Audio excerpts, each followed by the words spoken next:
오늘 강림절 두 번째 주간입니다. 대강절, 대림절, 강림절 다 같은 말입니다. 성탄절을 준비하는 기간이라는 뜻입니다. 성탄은 하나님의 아들이신 예수께서 자기 몸으로 이 땅에 오신 날로 마땅히 모든 피조물이 기뻐하고 감사한 날인 줄 믿습니다. 우리는 주님의 그 피로 거듭나 영생을 얻었을 뿐 아니라 하나님의 자녀가 되었습니다. 우리가 하나님의 자녀로 이 땅에 사는 동안에 하나님은 우리가 어떻게든지 기뻐하고 행복해하기를 원하십니다.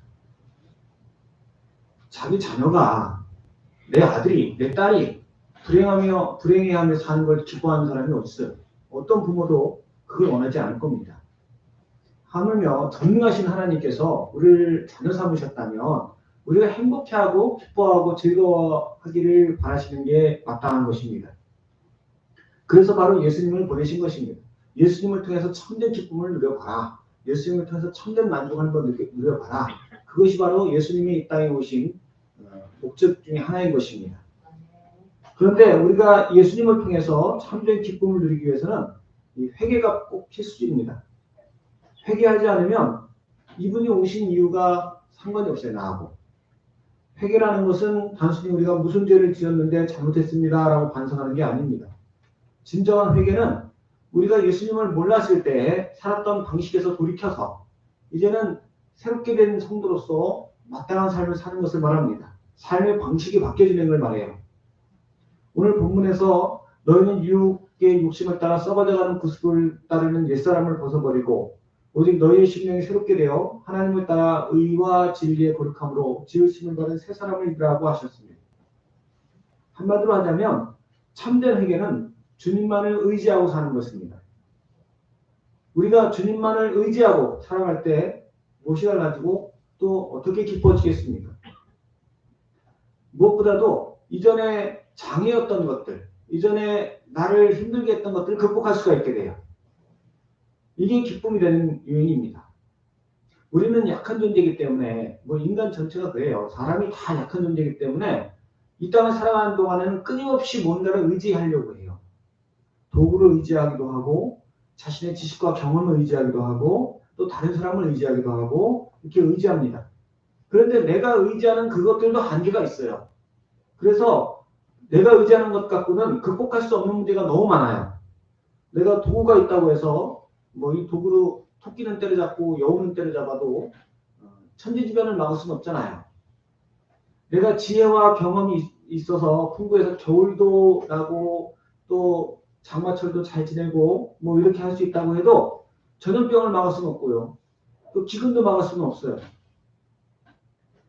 그런데 우리가 이런 도구나 지식이나 사람을 의지해서는 할 수 없는 것들을 전능하신 주님을 의지하면 다 할 수가 있어요.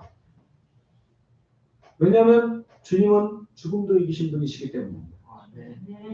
죽음을 이길 수 있다는 것은 이 세상에 존재하는 모든 장애도 다 극복할 수 있다는 뜻입니다. 죽음보다 더 큰 장애는 없습니다. 이렇게 내가 주님을 의지하면 이 세상의 모든 장애들, 사람들의 핍박, 내 나이, 질병, 가난, 이 모든 것을 다 이길 수가 있게 됩니다. 그리고 이렇게 내가 모든 것을 이길 수 있게 되었다면 이제는 그럼 가만히 앉아있자. 이게 아니죠. 도전을 해야죠. 이길 수 있게 됐는데 이전에는 내가 못 이겨서 가만히 앉아있었지. 이제는 내가 도전해봐야 실패할 거니까 포기했었지. 이제는 다 이길 수 있는데 다 이길 수 있는 능력이 주님이 나와 함께 하시는데 가만히 있을 수는 없죠. 십자가를 져야 하는 것입니다. 예수님도 우리를 위해 십자가를 지셨습니다. 곧 아무 죄 없으신 그분이 우리를 대신해서 죄의 짐을 지시고 죽으심으로 우리의 모든 죄를 다 용서받게 하셨어요.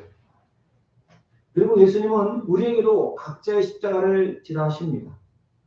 다시 말해 당신의 전능하심을 믿는 우리로 하여금 누군가를 대신해서 죄의 짐을 지라는 겁니다. 예수님께서 십자가를 지신 것을 믿는 우리는 죄와 상관없게 되어 있습니다. 예수님께서 대신 지셨기 때문에 이제는 내가 회개만 하면 내 죄는 다 용서받을 수 있어요. 그런데 안 믿는 사람이 너무 많아요. 지금도. 이 사람들은 여전히 죄 가운데 있어요. 이 죄를 갖고 있으면 사람들이 피곤해요. 죄는요, 사람을 고통스럽게 만들어요. 우리가 누군가하고 사이가 안 좋아서 다투면 마음 편해? 편하진 않죠. 그전에는 뭐 잘 지냈는데 갑자기 한 대 때렸어. 그 다음부터 나는 발벗고 못 자는 거예요. 어떻게 해야 되나? 괴로운 거예요. 우리가 하나님과의 관계가 틀어지면 절대 행복할 수가 없어요. 이게 죄가 무거우면 무거울수록 더 고통스러워져요. 그러니까 이걸 죄가 커지면 커질수록 어떻게든지 이기려고 술을 먹게 되고 딴 중독에 빠지고 그러니까요. 죄가 많을수록 사람들이 중독에 빠지는 경우가 더 많아요. 지금 뭐 우리나라도 마약 중독이 말도 못하고 알코올 중독이 말도 못하고 하여튼 입에 담지 못할 것에 빠지는 사람들이 얼마나 많은지 몰라요. 그 이유가 죄는 커지는데 죄는 많아지는데 이걸 해소할 방법이 없는 거예요. 뭐 예수님을 모르고 죄를 해결할 수 있는 방법은 오직 예수님밖에 없는데 그걸 모르니까 자꾸 그렇게 중독에 빠져서 멸망에 가는 거예요. 알코올 중독 계속 빠져 있으면 젊을 때는 그게 티가 안 나도요. 나이가 들수록 이제 뭐 확확 티가 나요. 이제 피부가 흔들고 뭐 체력도 떨어지고 질병 면역력 떨어지고 이제 뭐 갈 날이 얼마 안 남는 거예요. 예수님은 우리 먼저 믿은 자에게 너희가 그들을 위해 십자가를 지라 하십니다. 내가 너희를 위해 십자가를 졌으니까 너희가 그들을 위해서 우리가 어떻게 십자가를 져요? 그들을 위해서 가까운 사람을 위해서는 중보기도 하고 잘 모르는 사람들을 위해서는 복음을 전하고 그게 십자가예요. 그게 십자가야. 열심히 전해서 그들로 예수님을 알고 죄에서 벗어나게 하는 게 십자가예요. 또 안 믿는 사람들뿐만 아닙니다. 믿는 사람들 중에서도 믿음이 약해서 주님께 전적으로 맡기지 못하는 사람들은 여전히 고통당하는 죄가 있어요. 내 삶이 힘들고 행복하지 않은데 예수 믿는다고 하는데 교회는 나오는데 얼굴은 맨날 어두워. 이건 아직도 헤어나지 못한 죄가 있는 거예요. 그들을 위해서도 먼저 믿은 자가 십자가를 져야 돼요. 권면하고 사랑해주고 베풀어주고 도와주고 기도해주고 그렇게 해서 그 사람이 주님으로 인해 정말 행복해지도록 도와주는 게 십자가를 지는 거예요. 우리는 다 구원받고 거듭났다 할지라도 여전히 다 죄가 있어요. 아직도 회개하지 못한 죄가 있어요. 그래서 우리가 이 주님이 원하시는 대로 십자가를 지고 가면 우리가 날마다 변화될 줄로 믿습니다. 날마다 주님의 거룩한 성품을 갖게 될 줄로 믿습니다. 우리가 참되이 기뻐할 이유는요. 내가 변화된다는 거예요. 이전에는 나 그렇게 못해. 나도 먹고 살기 바쁜데 어떻게 내가 전도를 하고 중보기도를 하고 말이야. 난 못해. 이런 게 장애가 있어서 십자가를 못 졌어요. 근데 믿음이 성장할수록 더 무거운 십자가를 지는 거예요. 이제는 중보기도도 나오고 전도도 열심히 나가고 내가 전도대회만 나가는 게 아니라 시간 있을 때마다 찾아가서 전도도 하고 이 더 무거운 십자가를 지는 거예요. 교회도 더 크게 하면 교회도 더 이쁘게 만들도록 헌금도 하고 그렇게 해서 교회가 더 넓어지고 이뻐지면 더 많은 사람들이 올 수 있잖아요. 그게 기쁨이에요. 야, 내가 전에는 이렇게 생각도 못했는데 내가 이렇게 변화됐어. 내가 이전에는 이런 걸 못 극복했는데 이걸 극복했어. 사람이 뭔가를 극복할 때 얻어지는 기쁨이 제일 커요. 하나님을 알지 못하는 사람들은 이런 기쁨을 몰라요. 그래서 이런 사람들은 이 세상의 기쁨에 빠져 사는 거예요. 성탄절이 되면 선물을 주고받고 친구나 가족끼리 맛있는 거 먹으러 가고 여행을 가기도 하고 물론 나쁜 건 아니에요. 뭐 이런 것도 좋은 거예요. 그런데 이런 기쁨은 1차적인 거죠. 순식간에 지나가요. 성탄절만 끝나면 이제는 잊혀지는 거예요. 뭐 그때 그랬었지 하는 기쁨은 그건 그냥 추억일 뿐이잖아요. 그게 나의 삶의 원동력이 되는 건 아니잖아요. 이런 기쁨은요. 시간이 지날수록 점점 더 잊혀지고 젊었을 때는 여행도 가고 그러는데 나이가 뭐 많이 먹으면 여행은 뭐 가족끼리 다 가도 나는 이제 직직해야 돼요. 체력이 안 따라서 못 가요. 뭐 맛있는 거 먹으러 간다고 하는데 이제는 뭐 미각도 잘 모르겠고 뭐 재밌다고 뭐 다들 그러는데 뭐가 되는지 잘 모르겠고 그러니까 나이가 들수록 허무함이 더 커지는 거예요. 이런 1차적인 즐거움에 빠져 사는 사람은 나이가 들수록 더 허무해져요. 이런 거에 매달리면 안 돼요. 그런데 내가 날마다 변화되는 사람, 날마다 십자가를 지고 가는 사람, 날마다 하나님의 은혜를 깨닫는 사람은 영원한 즐거움에 살 수 있어요. 영원한 즐거움을 살 수 있어요. 참된 기쁨, 하나님이 주시는 참된 기쁨을 누릴 수 있는 거예요. 이번에 월드컵에서 한국이 16강에 진출했습니다. 너무나 기뻤어요. 어저께 설교 준비하면서도 하이라이트를 또 보고 설교가 되는지 맞는지 참 심각했어요. 왜 이렇게 기쁘겠어요? 못 오를 것 같았는데 올라가서 기쁜 거예요. 뭐 우리나라가 뭐 프랑스나 무슨 뭐 브라질이나 아주 잘하는 팀이라서 당연히 올라가는 게 그게 뭐가 기뻐요. 뭐 올라갔나 보다 그러겠지. 근데 이게 안 될 것 같았는데 되니까 너무 좋더라고요. 근데 상식적으로 축구 16강에 올라간 게 나랑 뭔 상관입니까? 그럼에도 기쁜 거는 우리나라 선수들이 정말 어려운 과정을 극복했구나. 그런데 만일 이 중에서 그 선수, 손흥민 선수가 아들이야. 이 사람은 딴 분들보다 더 행복할 거예요. 황희찬이 내 아들이야. 내 동생이야. 이런 분이 있다면 난 정말 더 기쁠 거예요. 그렇죠? 왜냐하면 직접적인 관계가 있으니까. 그런데요. 내가 못 지던 십자가를 지게 되는 건요. 내가 지는 거예요. 내가 못하던 걸 하게 되는 거예요. 예수님의 능력으로 예수님의 능력을 의지해서 죽음도 이기신 예수님이 나도 십자가를 지게 하십니다. 이게 정말 기뻐요.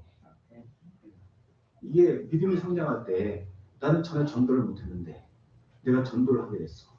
내가 전에는 일주일에 한 번밖에 못 나왔는데 이제 새벽 기도를 해.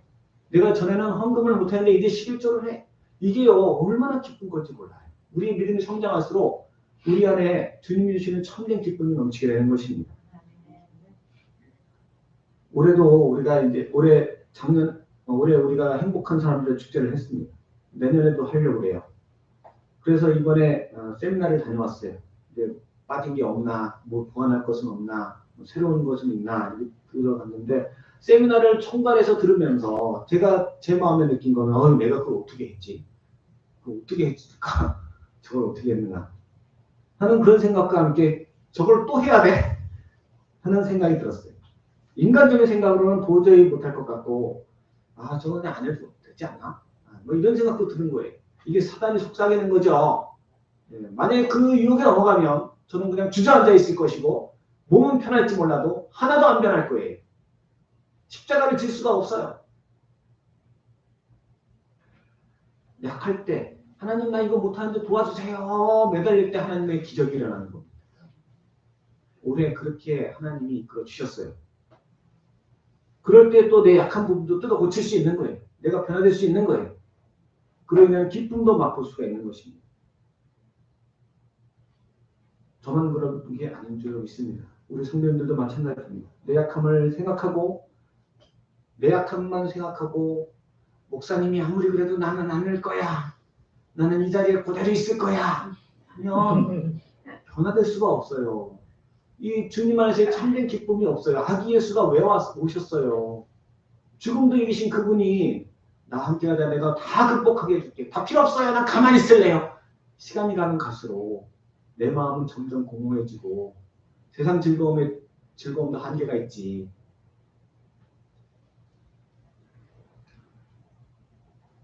성도는 오직 유혹의 욕심을 따라 썩어져가는 구습을 따르는 옛사람을 벗어버리고 순종하며 가야 합니다.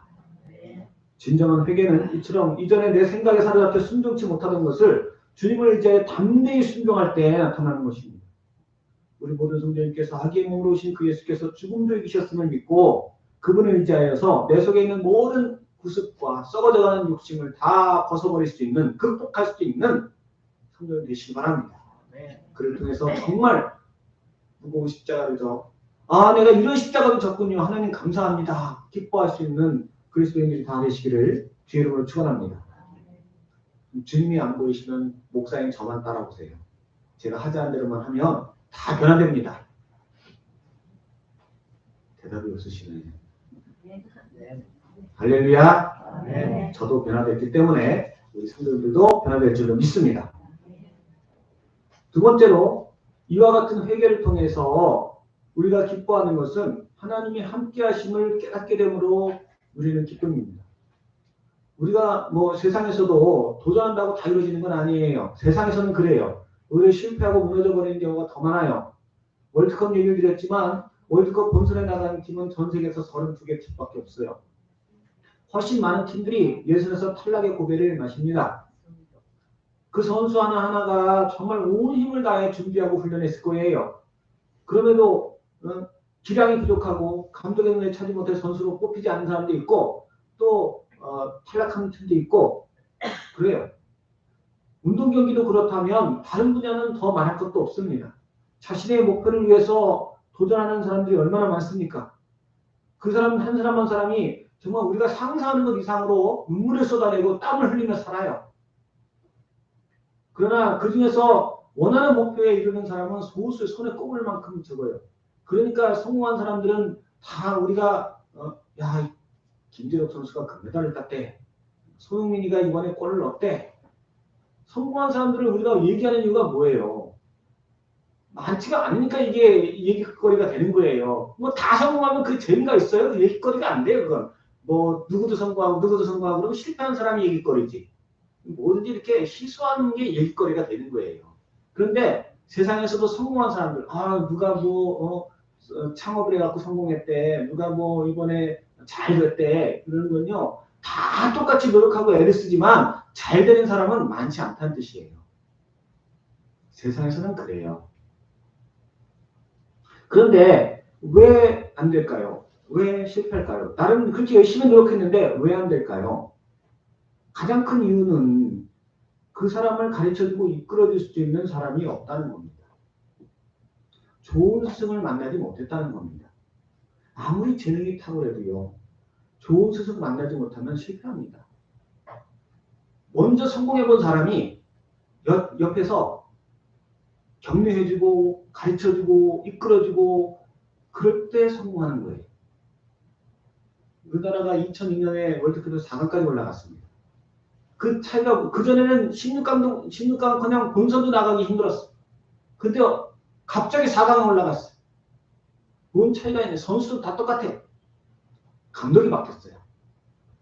히딩크라는 감독이 오니까 갑자기 잘하더라고요. 좋은 스승 만나니까 갑자기 선수들이 달라졌어요. 도시하고 시골의 학력 격차가 점점 커진다고 참 문제가 많아요. 왜 학력 격차가 커져요? 도시의 학원들이 너무 잘 가르쳐. 이건 이 문제만 뽑으면 꼭 수능에 나와 그러면 나와. 그래서 뭐 그런 선생은 한 번 모시는데 뭐 몇백만 원 들어간대요. 그런데 우리 믿는 자에게는 제일 좋은 스승이 우리와 함께 하십니다. 아멘. 이미 죽음을 이기신 주님, 이미 모든 성공을 이루신 주님, 그 주님이 우리와 함께 하시면서 우리를 이끌어 주십니다. 아멘. 그분이 가르쳐 주시고 도와주시기 때문에 우리는 반드시 승리하는 거예요. 그리고 그 주님과 함께 승리를 맛볼 때에 우리는 그 주님으로 인해 기뻐할 것입니다. 이 세상에서도요, 자기가 도전하는 그 길, 내가 이 분야에서 꼭 성공하리라 하는 그 길을 먼저 이룬 사람들은요, 흠모의 대상이에요. 예를 들면 축구 선수에게는 펠레 선수나 메시 같은 선수는 우상이에요, 그렇죠? 뭐 가수를 꿈꾸는 사람은 조용필이나 BTS가 우상이에요. 나도 저 사람처럼 되고 싶어 하는 그런 마음으로 이제 막 열심히 연습하는 거예요. 그런 사람들이 와갖고 만약에 어떤 축구 선수한테 펠레가 와갖고 내가 이제부터 널 가르쳐줄게. 그러면요 얼마나 기쁘고 열심히 아니 우리 성도님들은 잘 모르겠어요. 아니 펠레가 뭘 패기는 관심이 없을지도 몰라요. 그런데 축구 선수들한테는 정말 우상이에요. 뭐 BTS 뭐 관심 없어요. 가수가 되고 싶은 사람들은요 BTS가요 뭐 하나님처럼 믿게 돼요 이 사람들한테. 근데 와갖고 내가 도와줄게. 나랑 가자. 내가 너를 도와주면 일이 될 거야. 그러면요 이 깜빡쳐요 이 사람은. 반드시 성공합니다. 우리에게는 흠모의 대상이 주님이십니다. 아니에요? 나의 흠모는 그냥 조용필이에요? 나는 가수가 될 사람이 아니기 때문에 나는 주님의 형상으로 변화되어야 할 사람이기 때문에 주님이 나의 흠모의 대상이 되어야 해요. 예수님이, 주님이 내가 꿈꾸는 모든 걸 다 이루셨어요. 영원히 사는 거, 하나님과 교제하는 거, 많은 사람들을 구원하는 거. 이건요, 우리 모두가 갖고 있는 본능적인 소망이에요. 하나님과 만나고 싶고, 더 많은 사람들에게 도움을 주고 싶고, 영원히 살고 싶고, 이걸 주님이 다 이루셨어요. 그 주님이 내게 오셔서 나와 함께 하자. 내가 널 도와주마. 내가 너를 그렇게 이루어줄 거야. 우리가 주님의 손에 이끌려서 한 걸음 한 걸음 나아가 마침내 모든 것을 이루는 그날에 우리는 주님 그 품에 안겨 기뻐할 거예요. BTS가 우상이던 가수 지망생이 BTS 만나고 나서 행복했는데 도움을 받아서 정말 성공하고 나면 얼마나 좋겠어요. 우리는 우리의 흠모대상인 주님이 나를 떠나지 아니하시고 함께 하신다는데 지금은 믿음이 없어서 내가 회개하지 않아서 그게 못 느껴질 수 있어요. 나는 주님을 따라간다고 하면서 여전히 나는 조용필이 흠모의 대상이고 장동건이 흠모의 대상이고 이러면요. 이게 안 느껴질 수 있어요. 그런데 내가 한 걸음 회개하면서 한 걸음 나아가면서 나를 변화시켜 나가다 보면 정말 주님이 나와 함께 하신다는 게 확실하게 믿어져요. 그래서 행복해지는 거예요. 나의 흠모의 대상이신 주님이 나와 함께 하시니 나는 다를 게 필요가 없네요. 나는 주님만으로 기뻐하게 되네요. 그 고백이 저절로 나와요.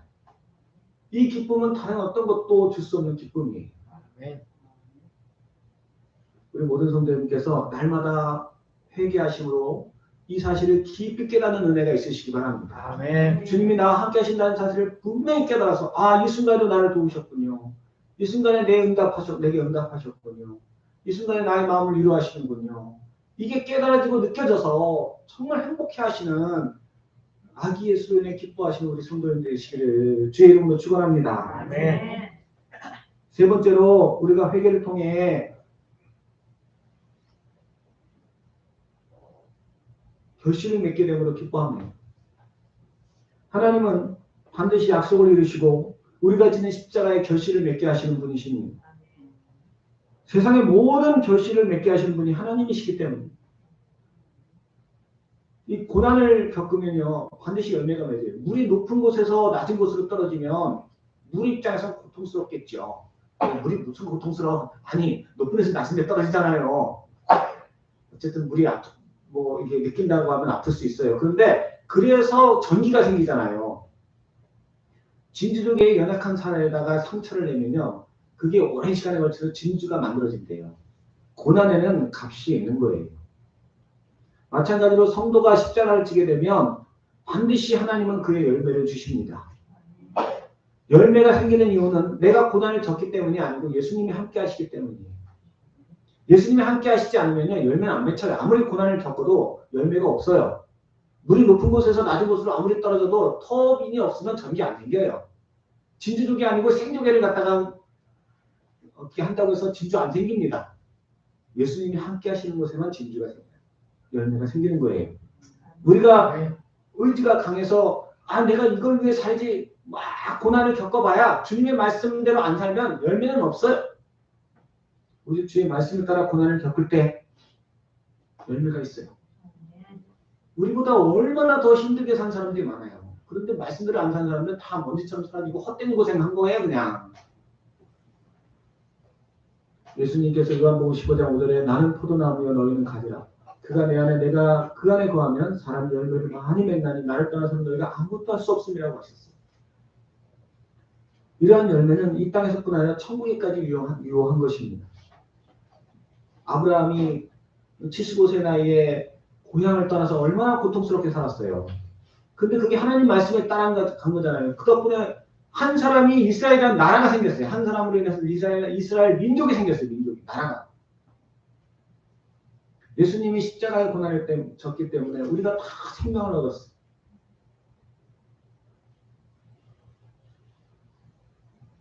우리는 더 아름다운 열매를, 더 많은 풍성한 열매를 맺기 위해서 날마다 회개의 삶을 통해 더 무거운 십자가를 질 수 있는 성도가 되어야 합니다. 요한복음 15장 2절에 무릇 열매를 맺는 가지는 더 맺게 하려 하여 그것을 깨끗하게 하신다고 했어요. 깨끗하게 한다는 게 뭐냐면 이 포도의 그 끄트머리를 잘라주는 거래요. 저는 잘 모르겠는데 성도님들은 아시죠? 저도 모르고 성도님들도 모르시나요? 그럼 마음 놓고 말할 수 있겠네. 네, 끝을 잘라주는 거래요. 끝을 이렇게 딱딱 잘라주는 그 전에 작년에 맺혔던 그 부분을 잘라내고 그릴 영양분이 안 가게 하는 거래요. 그러면은 가지 입장에서는 아프겠죠, 자를 때. 그러나 그게 잘라져야 더 열매가 맺혀지는 것처럼 우리도요 잘못된 습관, 옛 삶의 방식은 잘라버려야 돼. 포기해 잘라내야 돼. 그래야 풍성한 열매를 맺을 수가 있는 거예요. 고통스러워도 그게 복된 건 줄 믿습니다. 하나님이 보내신 아기 예수를 내 안에 모시고 그분이 이끄시는 대로 회개함으로 십자가를 질 때 나를 통해 한 영혼이 구원받고 그 영혼이 반드시 하나님의 사람으로 변화되어서 또 다른 영혼을 주님께로 이끄는 복된 역사가 일어날 줄로 믿습니다. 우리는 그래서 날마다 회개의 삶을 살아가야 합니다. 나의 고정관념들, 나는 배운 게 없으니까, 나는 나이가 많으니까, 나는 가진 것이 없으니까, 나는 급한 것이 없으니까 그냥 이런 삶을 그냥 살아도 된다. 사단의 거짓말에 속지 마시기 바랍니다. 내가 매일매일 전진하지 않으면 매일매일 후퇴하게 돼요. 이 세상은요 강물과 같아요. 그래서 나는 그 자리에 있고 싶어도 내가 전진하지 않으면 강물 따라 흘러가는 거예요. 우리의 육신은 날마다 쇠약해지잖아요. 우리의 정신도 쇠약해져요. 우리의 환경도 다 변화돼요. 세상에 나가보세요. 맨날 가게 일은 상점 가면요. 간판 맨날 바뀌죠. 뭐 요즘에는 뭐 절에 가면요. 불상도 그 부처가 이렇게 앉아있잖아요. 그것도 요즘에는 뭐 최신형으로 바뀐대요. 이게 막 연기도 피어오르고 LED가 번쩍번쩍하고 세상은 끝없이 바뀌는 거예요. 근데 나만 가만히 있으면 나만 뒤처지는 거예요. 믿음도 마찬가지입니다. 세상이 변하는 만큼 사단은 더 역사합니다. 우리는 주님 안에서 날마다 회개함으로 더 무거운 십자가를 질 수 있어야 합니다. 그럴 때 내 안에 더 큰 기쁨이 오고 더 풍성한 열매를 맺으며 더 큰 천국의 상급이 예비되는 줄 믿습니다. 우리 모든 성도님께서 오직 주님만 바라보시고 주님이 안 보이면 목사님만 바라보시고 목사님이 하자는 대로 열심히 따라오심으로 성탄절이 더 큰 기쁨이 되는 성도님들 되시기를 주의 이름으로 간절히 축원합니다.